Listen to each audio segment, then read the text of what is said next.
Yo me alegré con los que me decían, a la casa de Jehová iremos. Es un gusto en esta mañana, queridos hermanos, a la distancia, darles un abrazo fraterno, esperando que ustedes y cada uno de los miembros de su familia se encuentren bien. Sean todos bienvenidos a la casa del Señor.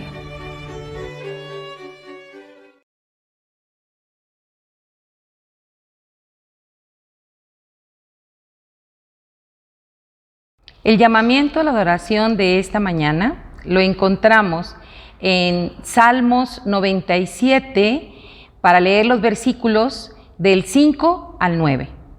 La palabra de Dios dice así: Los montes se derritieron como cera delante de Jehová, delante del Señor de toda la tierra. Los cielos anunciaron su justicia y todos los pueblos vieron su gloria. Avergüéncense todos los que sirven a las imágenes de talla, los que se glorían en los ídolos. Póstrense a él todos los dioses. Oyó Sión y se alegró, y las hijas de Judá. Oh Jehová, se gozaron por tus juicios, porque tú, Jehová, eres excelso sobre toda la tierra, eres muy exaltado sobre todos los dioses. Amén.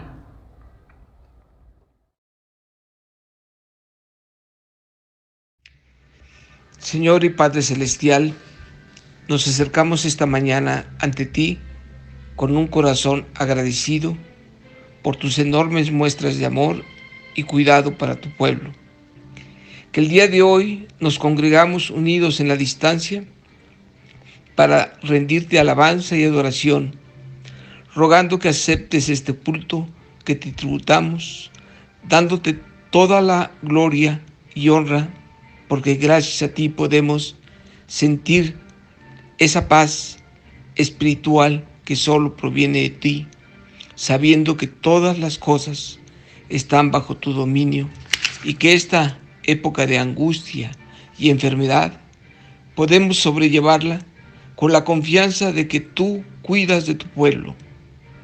Permite que todo lo que se lleva a cabo durante este culto sea grato y digno de tu adoración, honra y gloria. Te lo rogamos en el nombre de nuestro Señor y Salvador Jesucristo. Amén.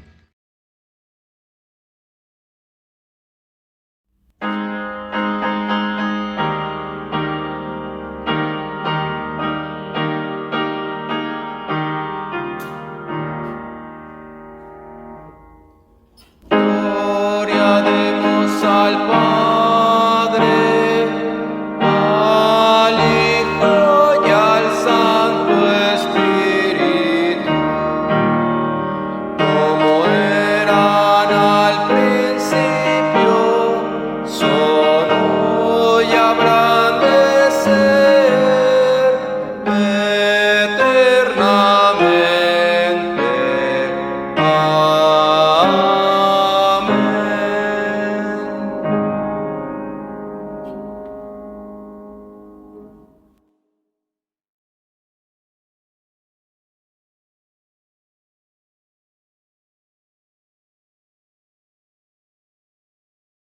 En esta mañana la lectura bíblica la tenemos en el libro de Jeremías, capítulo 2, y vamos a leer los versículos del 11 al 22.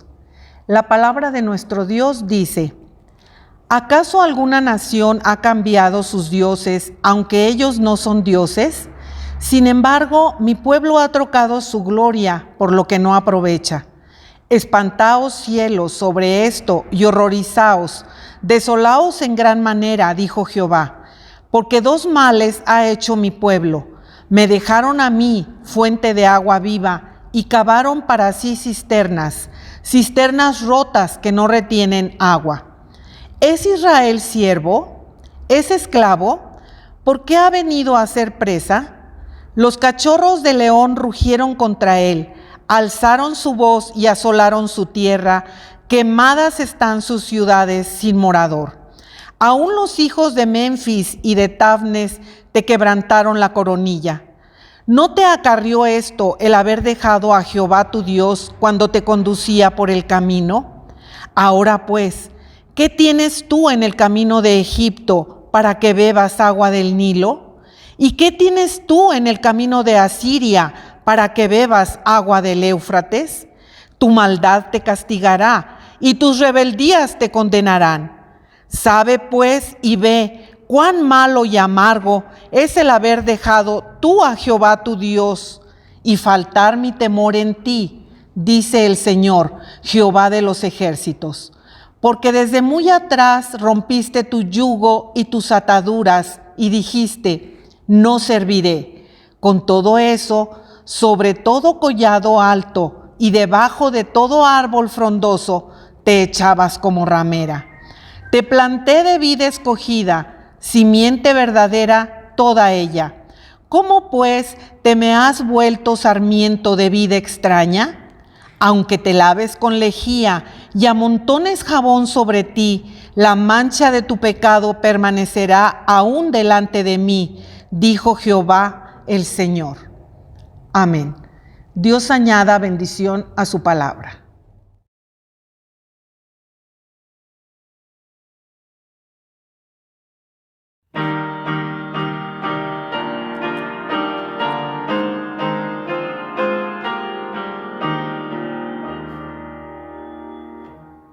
Santo, santo, santo, Señor omnipotente,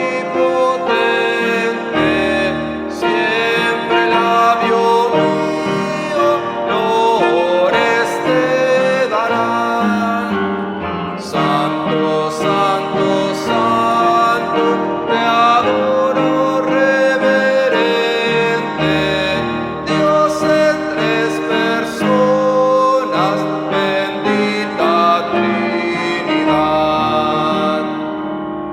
Santo, santo, santo, en numeroso coro, santos escogidos te adoran sin cesar. De alegría llenos y sus coronas de oro rinden ante el trono y el cristalino mar. Santo, santo, santo, la inmensa muchedumbre de ángeles que cumplen tu santa voluntad.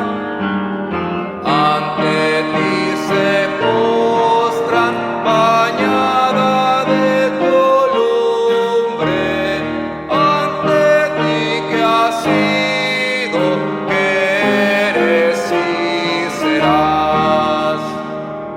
Santo, santo, santo, por más que estés velado, imposible sea tu gloria contemplar.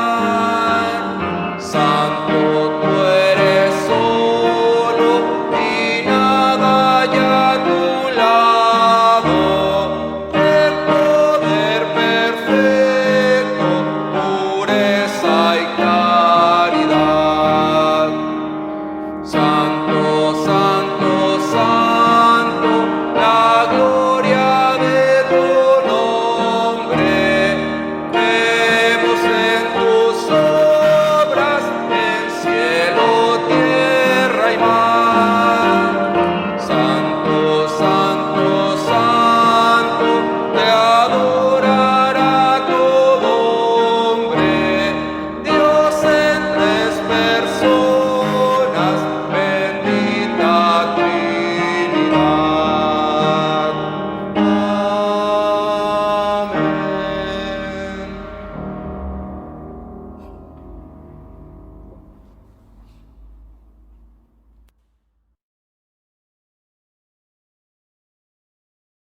Bienaventurados los que oyen la palabra de Dios y la obedecen.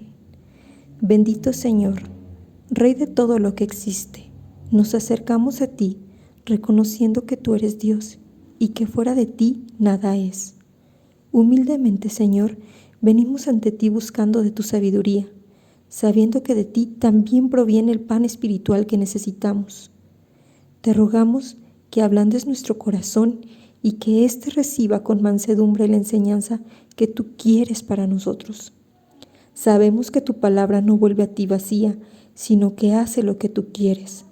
Por eso te rogamos que dobles nuestra voluntad para que seamos hacedores de tu verdad y no tan solo oidores. Danos de tu entendimiento y arranca la necedad de nuestro corazón, para dar testimonio de tu verdad, para ser llamados hijos tuyos. Ilumínanos, Señor, por medio del hermano que ha de exponer tu palabra. Te lo ruego, Señor, en el nombre bendito de nuestro Salvador Jesucristo. Amén.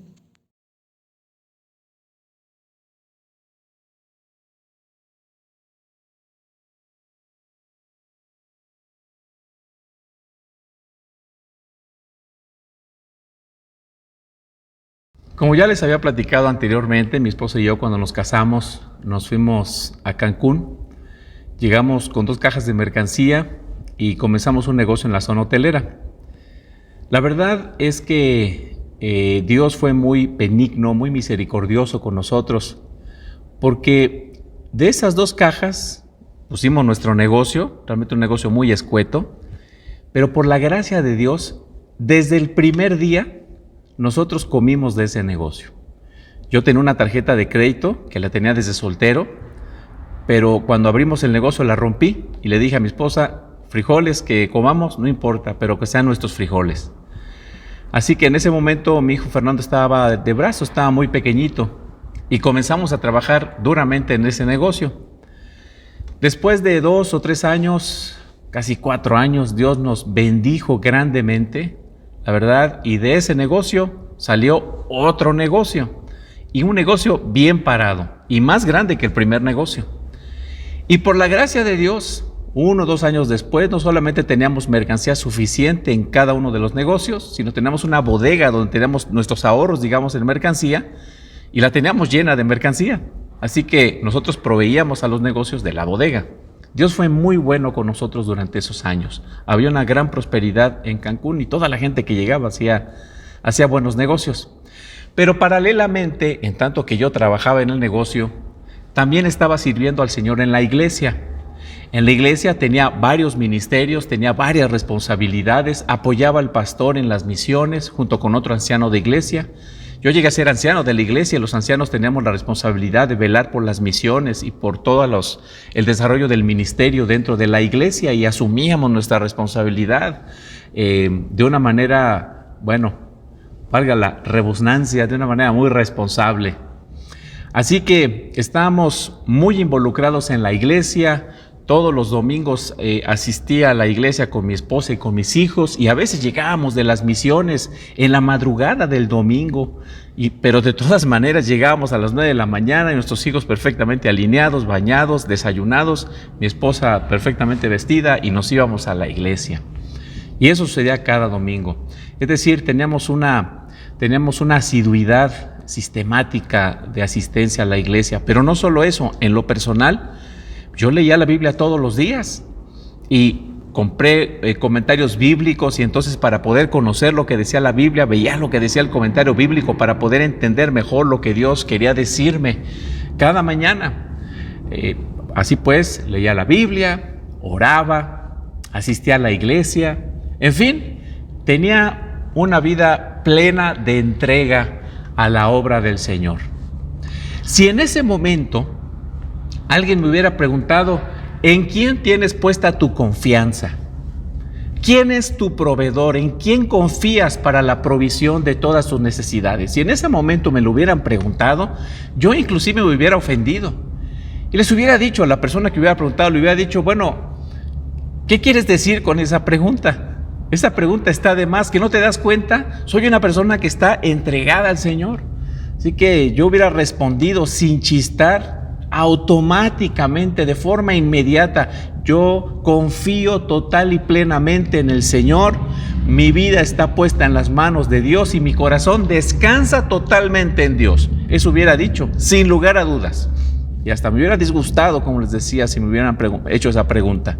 Porque me conocían, sabían cómo era mi vida y la vida de mi familia respecto a la obra del Señor. Pero con el paso del tiempo, la geografía comercial de Cancún comenzó a cambiar. Abrieron nuevos centros comerciales mucho más sofisticados, muy modernos, con marcas reconocidas, tiendas grandes, con nuevas atracciones, y eso para nosotros representó una baja sustancial de nuestras ventas. No tan preocupante, sin embargo, pues sí veíamos que las ventas habían bajado un porcentaje de manera continua, no era de momento, sino de manera continua, ya no eran las ventas de antes. Sin embargo, el negocio continuaba funcionando para todas las necesidades y para pagar todos los impuestos y todo lo que se necesitaba.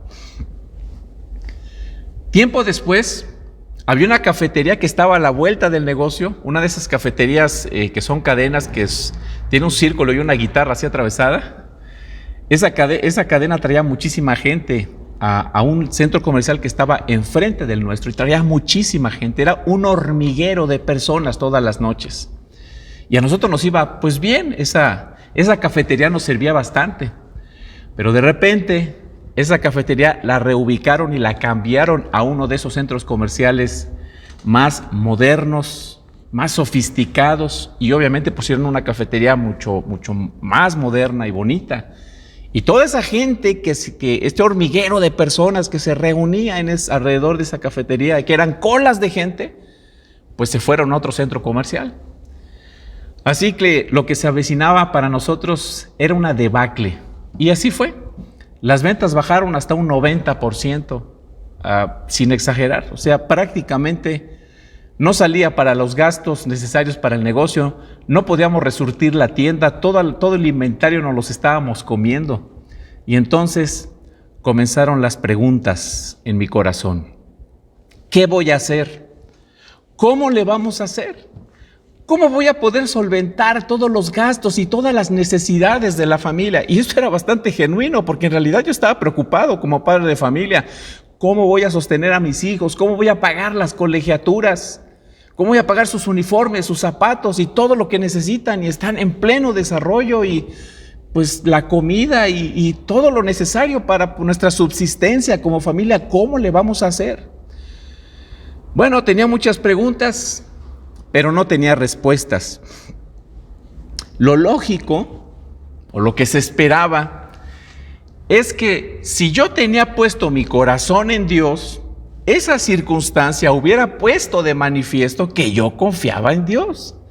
O sea, lo lógico era que, como hijo de Dios, adoptado por la gracia de Dios, que podía llamarle, como dice la Biblia, a Dios Padre Celestial, Papacito, Abba Padre, como dice la Escritura, y que podía acercarme al trono de la gracia confiadamente, lo lógico, lo natural, era que yo pues mostrara esa fe, esa confianza que yo tenía en Dios. Yo era una persona que servía en la iglesia, una persona que leía mi Biblia, una persona que estaba entregada a la obra del Señor. Yo tenía que mostrar, expresar pues toda esa fe que yo supuestamente tenía en Dios. Lo lógico es que delante de Dios yo derramara mi corazón y dijera: Señor, no sé qué voy a hacer, esta situación es muy difícil, no sé cómo manejarla, ¿qué hago, Señor? Yo debí de haber puesto todas mis preocupaciones, mis angustias a los pies del Señor. Yo debería plantearle todas las preguntas a Dios. Eso era completamente genuino, pero era a Dios a quien yo tenía que hacerle esas preguntas. Era a Dios a quien yo tenía que acercarme. Y en medio de mi lucha, pues, saber qué hacer. Yo debía confiar en Él, debía confiar en promesas que yo conocía de la Biblia, como por ejemplo el Salmo 145, 16, que dice: de buena gana abres la mano y das de comer en abundancia a todos los seres vivos. Y fíjense que en este pasaje, en este texto, no se nos dice simplemente: Dios nos va a dar de comer, a lo mejor algo nos va a dar de comer. Dice la Escritura: tú, Señor, das de comer en abundancia a todos los seres vivos. O aquella que se encuentra en Filipenses capítulo 4, versículo 19, así que mi Dios suplirá todo lo que les falte conforme a sus riquezas en gloria en Cristo Jesús. Fíjense que aquí nos dice, el Señor les va a suplir conforme a su necesidad. No, dice conforme a sus riquezas en gloria. Bellas promesas, ciertas y reconfortantes promesas en medio de la lucha en contra de la incredulidad. Pero era necesario que yo descansara confiadamente en esas promesas y que yo me apropiara de ellas y que yo descansara completamente en ellas para hacerlas una realidad en mi vida. Esas promesas eran una realidad y siguen siendo una realidad, pero para apropiarme de ellas, para hacer una realidad en mi propia vida. Algo que yo, la verdad, en ese momento no estaba haciendo. Para alimentar mi débil fe, yo también podía de manera intencional voltear hacia el pasado y ver la provisión generacional que había hecho Dios en mi familia. Mi bisabuelo paterno, a pesar de no haber sido cristiano, era un comerciante sumamente exitoso, allá de finales del siglo antepasado y principios del siglo pasado. Era un comerciante exitoso y a mi abuela le proveyó para todas sus necesidades. A mi abuela nunca le faltó nada, tuvo más de lo que ella necesitaba siempre, desde muy pequeña. Y si pienso, por ejemplo, en mi abuelo materno, pues mi abuelo materno era un plomero, no era una persona que tuviera una gran posición económica, era un hombre de una extracción bastante humilde, tenía una casa bastante modesta allá en Azcapotzalco, pero tenía todo lo que necesitaba. Mis tíos tuvieron en su infancia todo lo que necesitaban y en su juventud todo lo que necesitaban para poder vivir. Mis primos actualmente, mis tíos fueron bendecidos grandemente, mis primos son grandemente bendecidos. Nosotros como familia, mis padres, fue tanta la bendición y sobreabundante que nos dio a nosotros como familia que nunca nos faltó nada cuando éramos niños, cuando éramos jóvenes. Jamás no pasamos un día sin comer. Fuimos a la escuela, tuvimos vestido. O sea, yo podía darme una vuelta y generacionalmente ver la providencia de Dios en la vida de mi familia y decir, ese Dios que proveyó para la vida de mi bisabuelo, aún no siendo creyente, para la vida de mi abuelo siendo un hombre piadoso, un hombre creyente, para la vida de mis tíos, para la vida de mis primos, para la vida de mis padres, ese mismo Dios es el Dios que tengo yo ahora, es en el que puedo confiar. Sin embargo, no lo hice. En vez de eso, para vergüenza mía lo digo, hice todo lo contrario. Me comencé a aislar, todo el tiempo estaba de malas porque la situación era difícil, no tenía para solventar los gastos del negocio, no sabía qué iba a hacer, qué iba a hacer con mi familia, cómo iba a proveer para las necesidades de mis hijos y de mi esposa. Entonces, todo el tiempo estaba de malas ante esta situación porque estaba fuera de mi control. Todo el tiempo me enojaba, estaba irritable con mi esposa, áspera con mi esposa, impaciente con mis hijos. Y la verdad es que la desesperanza y el desánimo fueron tales que de plano me paralicé. No sabía qué hacer. Dejé de tener fervor también por las cosas de Dios. Pensé que esta situación no mejoraría. Había mucha desesperanza en mi vida. Y fíjense, dejé de orar. Dejé de leer mi Biblia sistemáticamente cuando pues, el negocio estaba bien. Yo tenía devocionales de 1:30, 2 horas. Ahí está mi esposa que lo puede atestiguar. Yo me levantaba 5:30 de la mañana, 6 de la mañana a hacer mi devocional. Y hacía un devocional, un devocional, un estudio bíblico me echaba yo todas las mañanas. Dejé de hacer mis devocionales. Mi asistencia a la iglesia comenzó a ser incipiente, así intermitente. Y dejé de servir. Empecé a abandonar las áreas de servicio que tenía en la iglesia. O sea, en mi vida personal comencé a experimentar una debacle. Físicamente, cansado todo el tiempo. Anímicamente, emocionalmente, devastado, fundido. Y espiritualmente, apagado. Fíjense nada más cómo era la dinámica de mi vida. Los negocios iban bien, yo estaba contento, consagrado a Dios, servía a Dios, hacía mi devocional, estaba feliz, me sentía pleno. Los negocios iban mal, entonces me deprimía, me enojaba y entonces mi vida se volvía una verdadera debacle. Mi estado de ánimo, mi relación con Dios, mi relación con la familia estaba dependiendo de los negocios. Si en el momento en que mi negocio o los negocios iban bien, las personas hubieran preguntado, ¿de quién dependes? Yo, como les dije, me hubiera ofendido. ¿Cómo que de quién dependes? Dependo de Dios, que no te das cuenta que yo soy un cristiano muy activo, un cristiano que leo todos los días mi Biblia, mi corazón descansa en Dios. Pero cuando Dios me quita todo, básicamente todo, entonces me doy cuenta que realmente mi confianza no estaba puesta en Dios. Mi vida estaba dependiendo de los negocios. Los negocios estaban marcando el ritmo de mi vida, el humor de mi vida, mi estado de ánimo. Mi estado de ánimo no dependía de Dios, dependía de la buena marcha de los negocios. Esa experiencia me enseñó que mi corazón, mi confianza estaba puesta en los negocios que ya teníamos, en mi habilidad para administrarlos y tratar de que pues estuvieran estables las finanzas, tener estabilidad financiera, que Cancún siguiera siendo un centro turístico atractivo para las personas. Al final, mi seguridad estaba en el dinero. Mi confianza, al quitarme Dios todo lo que tenía, me di cuenta que allí estaba mi confianza. Me quitó Dios lo que tenía y se me fue la confianza, se me fue el ánimo, se me fue, parecía que se me estaba escabullendo la fe. Mi confianza no estaba puesta en Dios.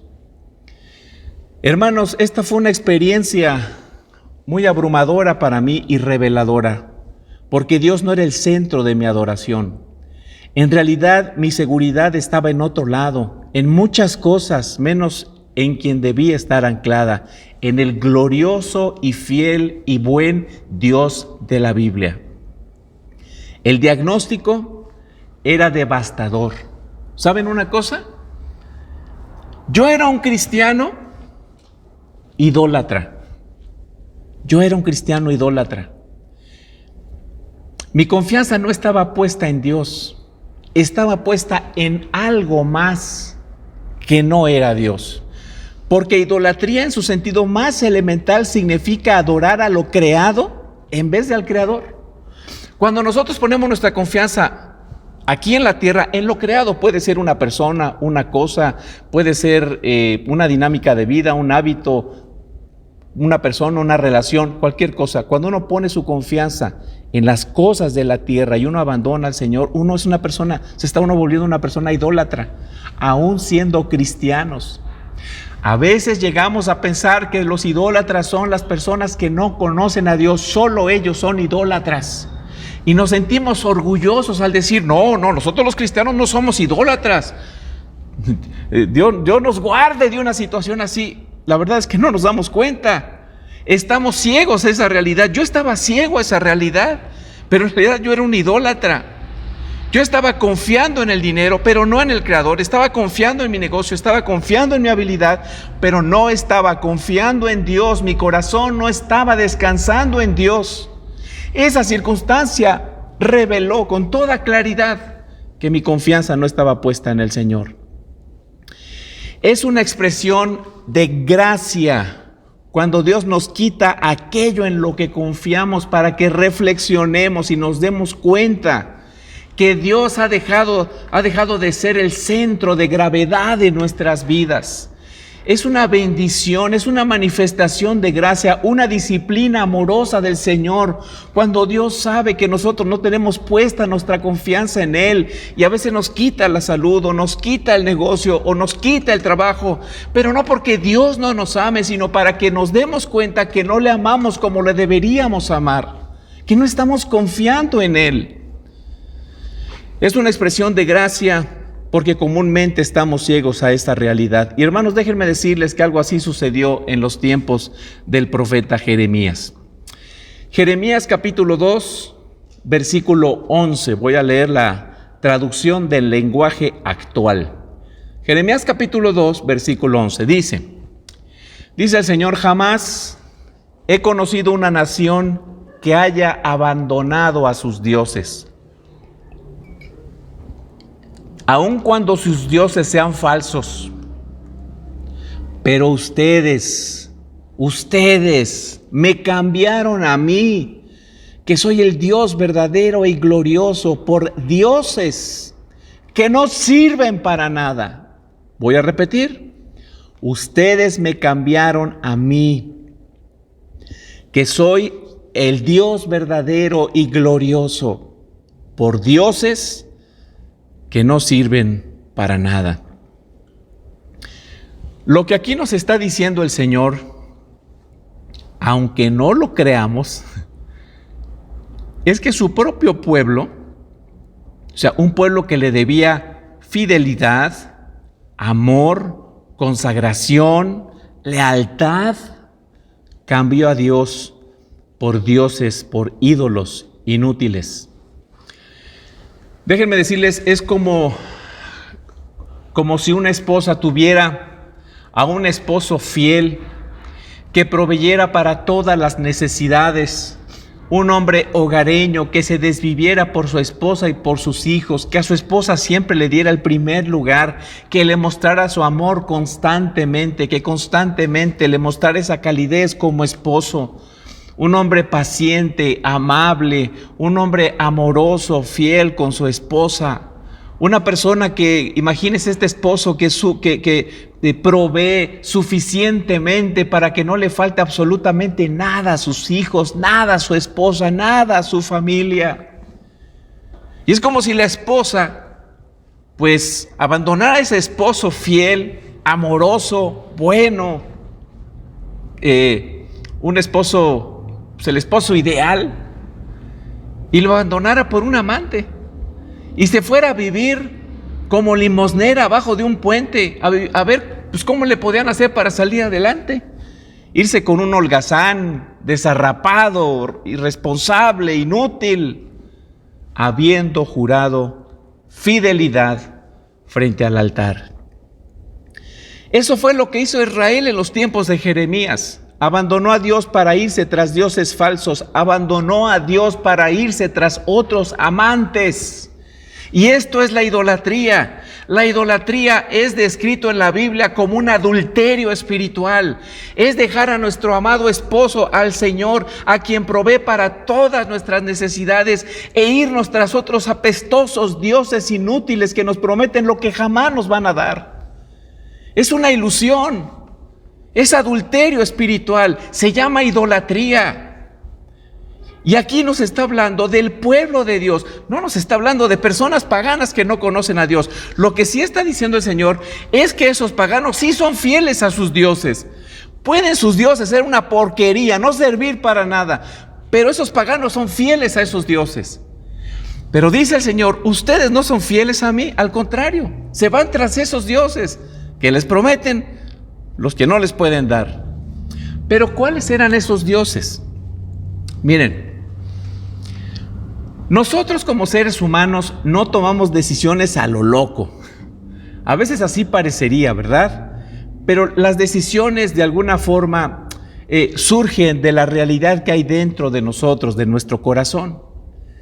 Esta decisión del pueblo de Israel, porque era una decisión colectiva, y si ustedes leen cuidadosamente Jeremías capítulo 2, se van a dar cuenta que no solamente se trataba del pueblo, se trataba de los sacerdotes, se trataba de los profetas, se trataba del rey de Israel. Era un adulterio, era un adulterio colectivo. Entonces, estas decisiones no se toman a lo loco, es una decisión que debe tener una explicación. ¿Qué fue lo que sucedió con Israel? ¿Por qué Israel abandonó a Dios? Miren, en el pueblo de Israel había dos preocupaciones que son muy comunes al género humano y que tenemos usted y yo. preocupaciones que todos tenemos.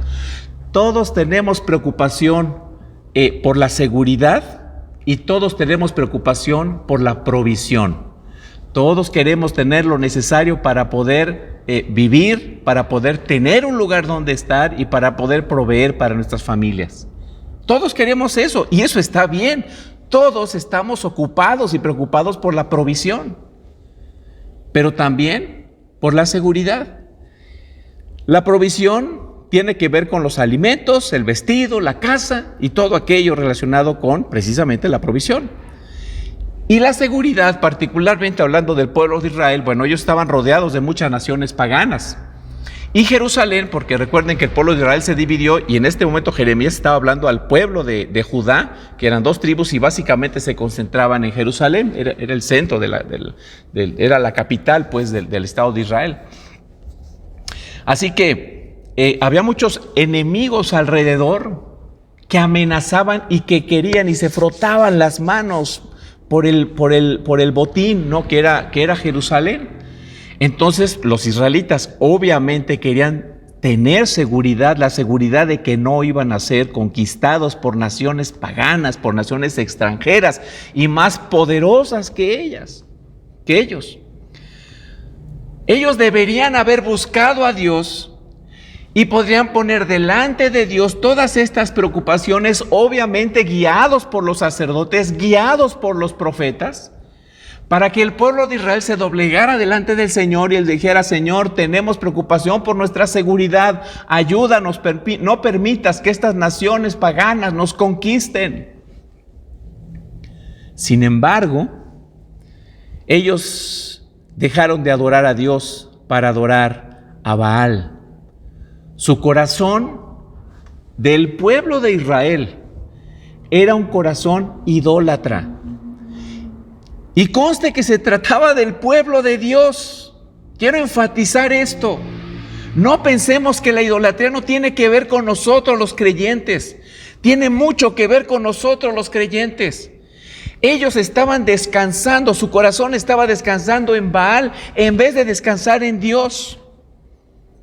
Y si ustedes ven en Jeremías capítulo 2, posteriormente en su casa lo pueden leer, en Jeremías Dios se deja evidencia de la necesidad, de la necedad del pueblo de buscar en Baal lo que Baal jamás les podía dar. Era un pedazo de piedra inanimada. ¿Cómo un pedazo de piedra inanimada podía darles lo que ellos necesitaban?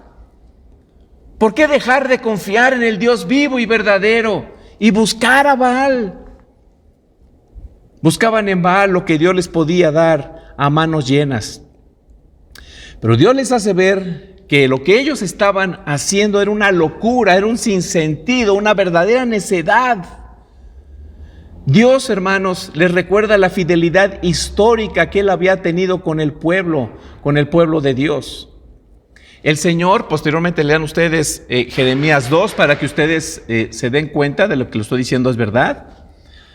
En Jeremías 2 se nos dice que el Señor les recuerda que Él los había liberado de la esclavitud de Egipto. Yo los saqué de ese lugar de donde ustedes jamás, de donde sus padres jamás hubieran podido salir. Estaban esclavizados en ese lugar. Sus gemidos eran indecibles porque ellos sufrían por la opresión que Faraón ejercía sobre ellos. Dios los sacó de ahí. Ellos jamás hubieran podido salir por sí mismos.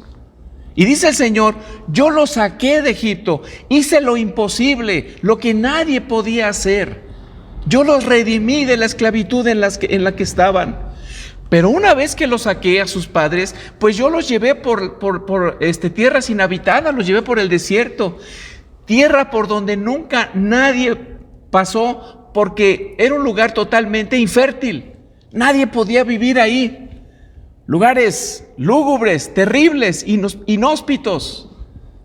Pero dice el Señor, en medio de esos lugares tan inhóspitos, en medio de ese desierto tan terrible, yo les di de comer durante 40 años. Y yo les di de beber durante 40 años. Yo estuve con sus padres durante todo este tiempo. Jamás nada les faltó. Y después traje a sus padres a esta tierra fértil, Canaán, de donde fluye leche y miel, donde hay comida en abundancia, y ustedes cosecharon lo que no sembraron. Yo los bendije en abundancia, desde que los saqué de Egipto, los bendije abundantemente, nunca les faltó nada, y ya estando aquí en esta tierra, ustedes también tuvieron para todas sus necesidades. Hasta llegar a esta generación a la que está hablándole el Señor en los tiempos del profeta Jeremías.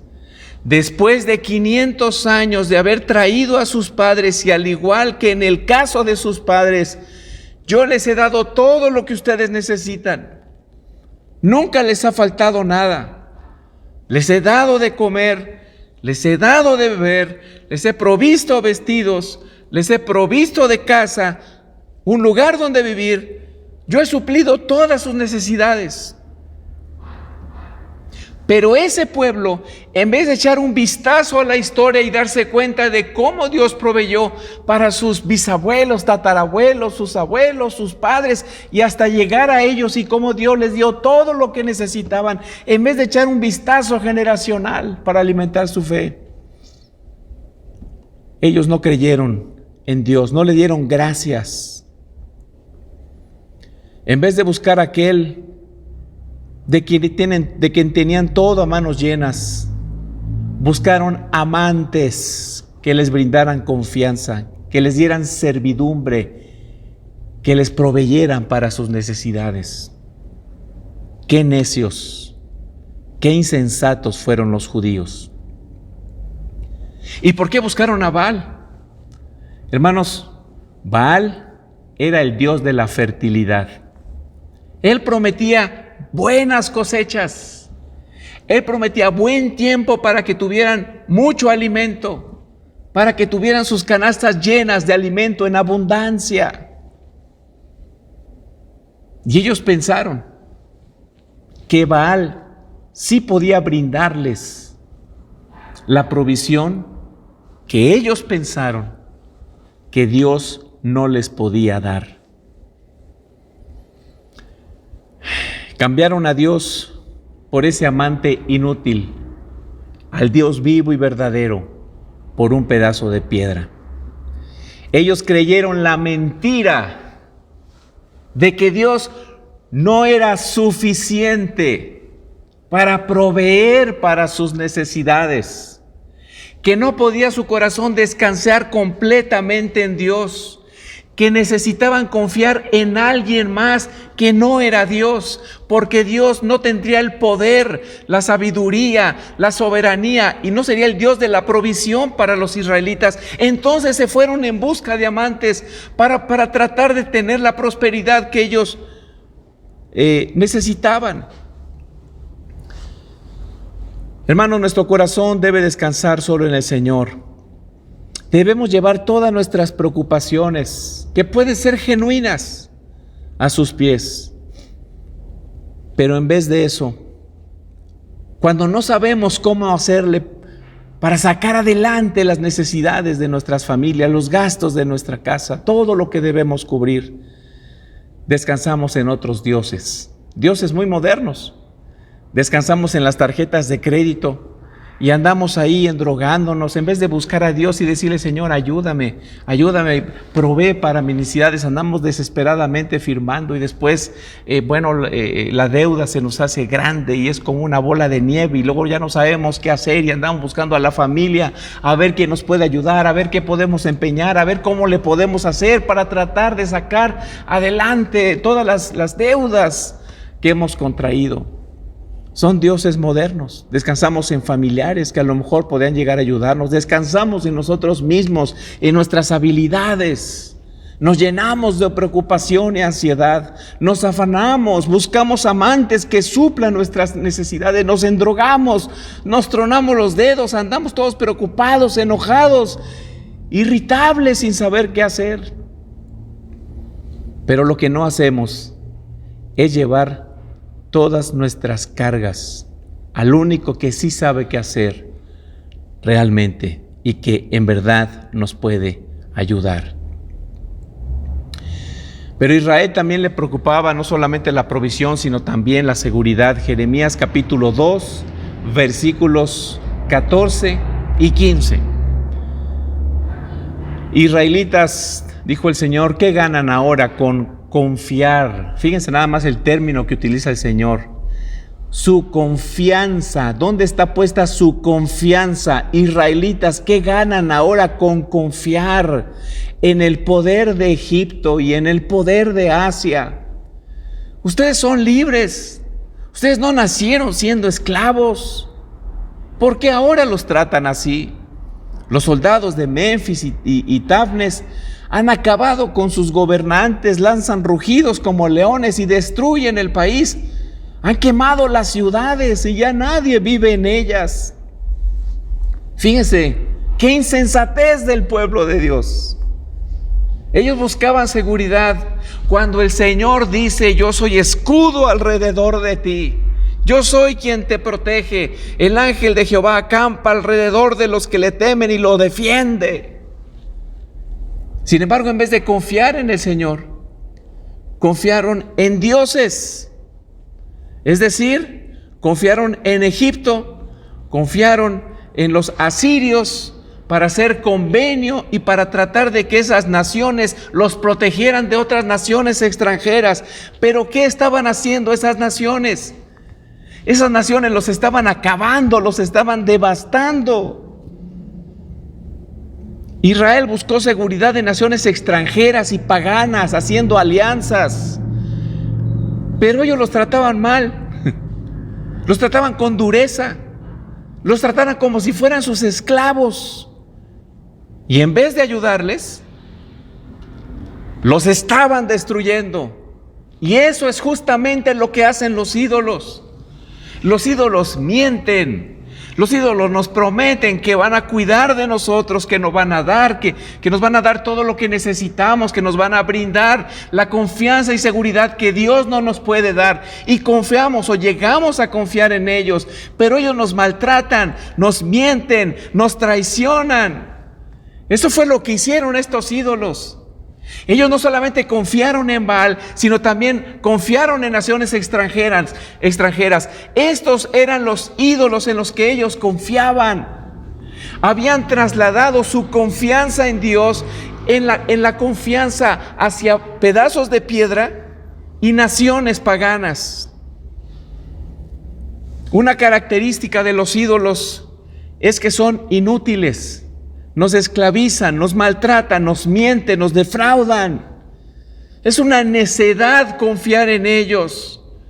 ¿Cómo es posible que el pueblo de Dios, en vez de confiar en el Padre eterno, creador de todas las cosas, el Santo de Israel, que promete estar con nosotros siempre, porque esta es la promesa central del pacto: ustedes son mi pueblo, yo soy su Dios, nada les va a faltar porque yo estoy a cargo de ustedes? Pero ¿cómo es posible que el pueblo de Dios sea tan insensato de abandonar a Dios para ir en pos de otros amantes, para depositar su corazón en alguien más o en algo más que no sea Dios? Nuestro Dios es un Padre compasivo, bueno, amoroso, fiel, justo, proveedor, que verdaderamente nos brinda seguridad. Pero el pueblo de Dios, ahí vamos tras amantes. Esto es una terrible necedad. Hermanos, nosotros como seres humanos, al ser criaturas, necesitamos siempre alguien en quien apoyarnos. La pregunta para nosotros este día es: ¿dónde estamos buscando nuestra seguridad? ¿Dónde buscamos la seguridad, el sentido de pertenencia? ¿Dónde buscamos el punto de confianza donde podemos hallar seguridad? ¿En una relación amorosa? ¿En un sueldo? ¿En una cuenta bancaria? ¿En la apariencia? ¿En una buena educación escolar? ¿En los hijos? ¿En el esposo o la esposa? Buscar seguridad es algo loable, es algo bueno. Somos criaturas y necesitamos confiar en alguien, depositar nuestro corazón a alguien. Pero ese tiene que ser Dios. Por eso Dios declara lo siguiente en Jeremías capítulo 2, versículo 13, en la traducción del lenguaje actual. Dice la palabra del Señor: ustedes, pueblo mío, cometieron 2 pecados. Me abandonaron a mí, que soy para ustedes una fuente de agua que les da vida, y se hicieron sus propios estanques que no retienen agua. Yo era su guía, pero ustedes me rechazaron.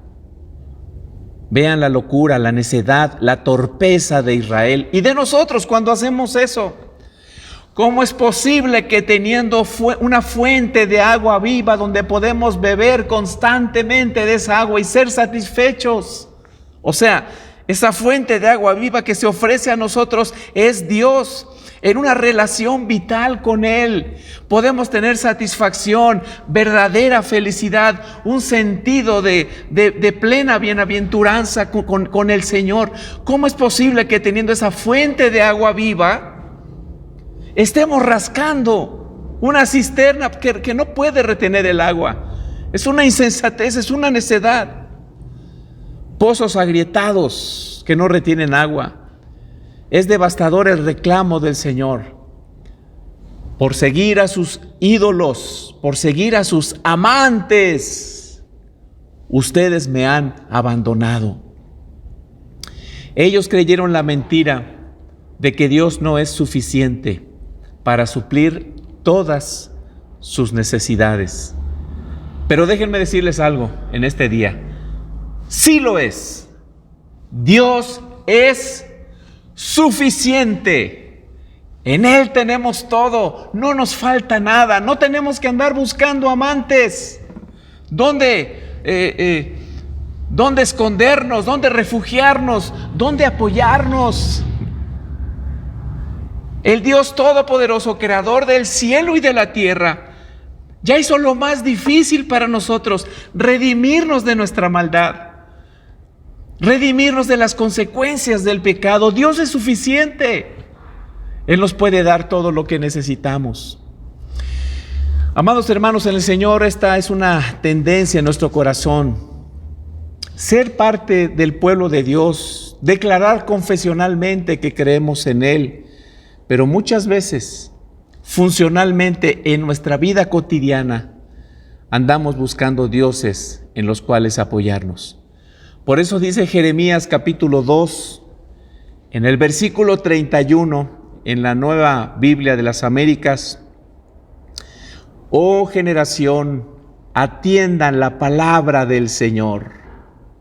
Atiendan la palabra del Señor. ¿He sido yo un desierto para Israel o una tierra de densa oscuridad? ¿Por qué dice mi pueblo: vaguemos libremente? No vendremos más a ti. El Señor nos llama a arrepentirnos y a reconocer que las promesas de Dios son en el sí y en el amén, y que podemos confiar plenamente en ellas.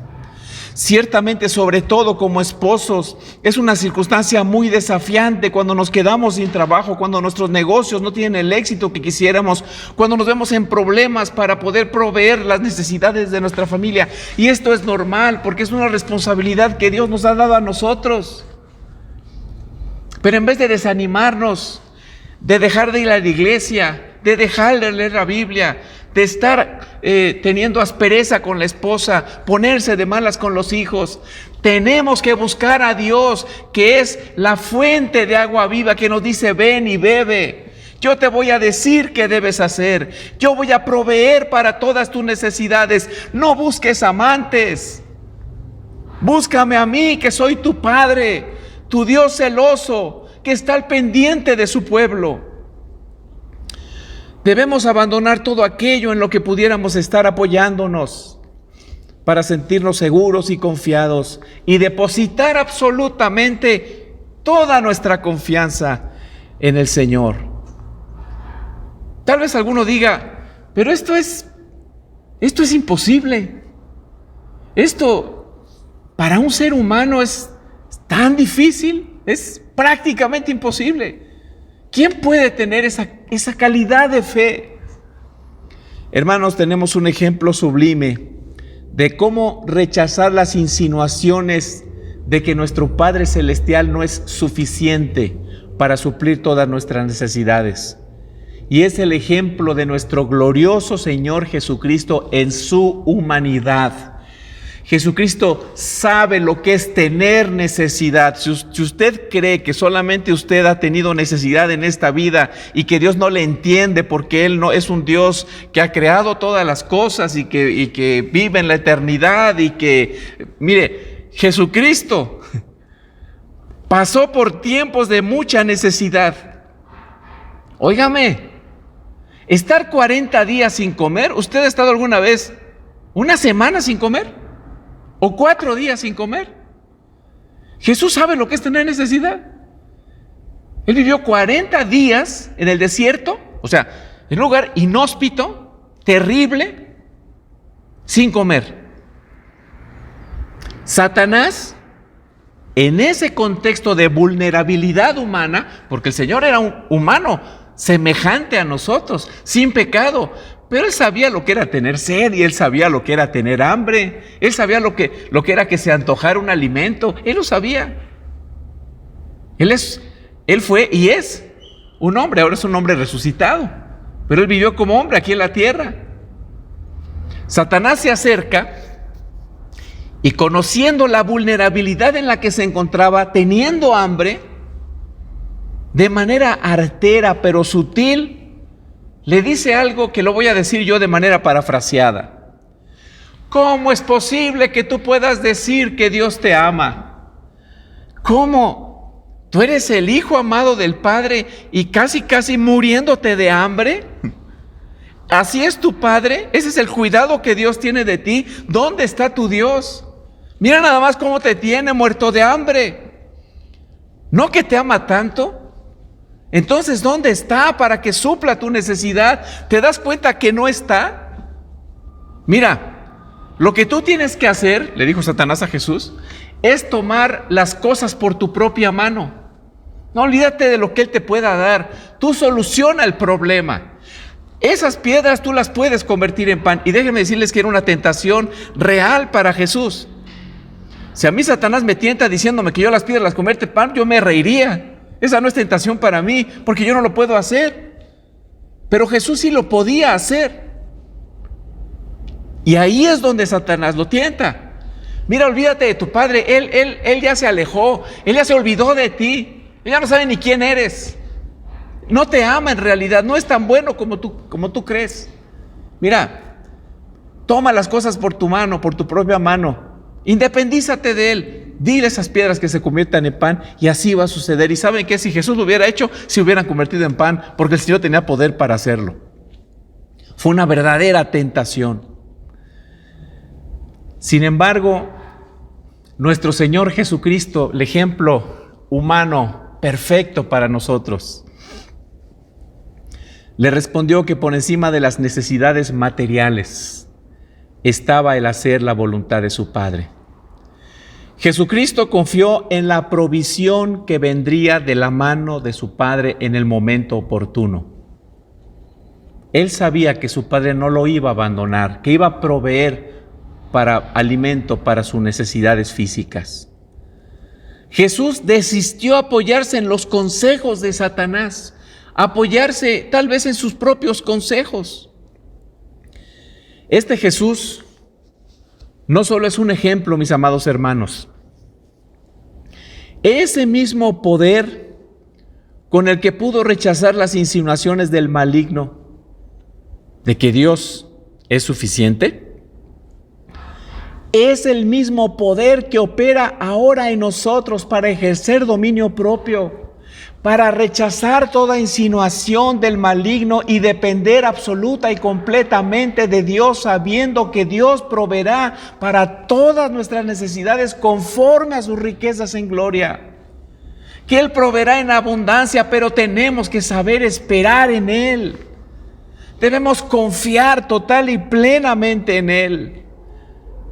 Es por la gracia de Dios, es por el bendito evangelio que podemos tener confianza con base en la obra de Cristo.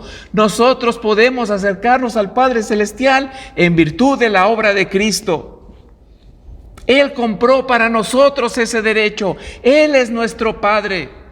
No tenemos por qué andar buscando otras alternativas, otros amantes, otros dioses. Dios es suficiente para suplir nuestras necesidades. Así que Dios nos llama a depender solo de Él, a esperar en Él y a entregar todas nuestras preocupaciones solamente a Él.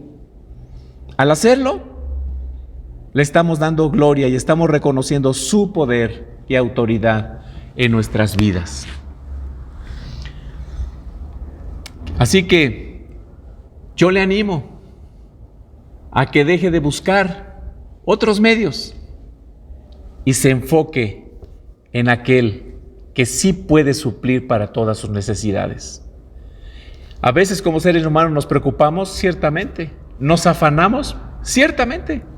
Y por eso dice el Señor, por nada estén afanosos. Si no sean conocidas todas sus peticiones delante del Señor en toda súplica, en todo ruego en el Espíritu. Y la paz de Dios, que sobrepasa todo entendimiento, guardará sus corazones, sus pensamientos en Cristo Jesús. No se afanen por qué han de comer o qué han de beber. El Padre sabe de qué tienen necesidad. Él va a suplir porque Él es suficiente. Y cuando confiamos en Él, le damos la gloria, la honra y el honor.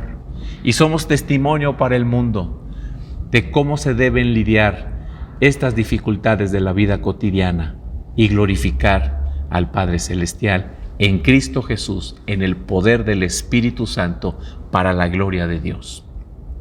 Oremos. Señor, estamos muy agradecidos, porque ciertamente en nuestras vidas, Señor, vienen tiempos de muchas dudas, vienen tiempos, Señor, de ansiedad, circunstancias difíciles que sobrepasan, Señor, nuestra capacidad para poder responder.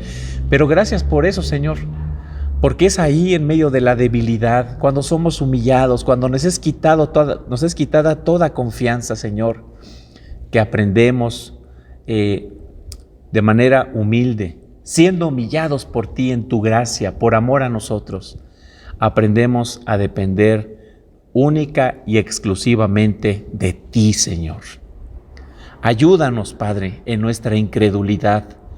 Perdónanos, Señor, por nuestra idolatría y por nuestra falta, Señor, de consagración total y completa, de dependencia absoluta solamente de ti. Haz de nosotros, Señor, un pueblo que te honre, Padre, confiando en ti, en Cristo Jesús. Amén y amén.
Y ahora, mis amados hermanos, que el amor de Dios Padre, la gracia de nuestro Señor Jesucristo y la comunión de su Santo Espíritu sea con todos ustedes y con sus familias hasta que el Señor vuelva glorioso por segunda vez a establecer su reino para siempre. Amén y amén.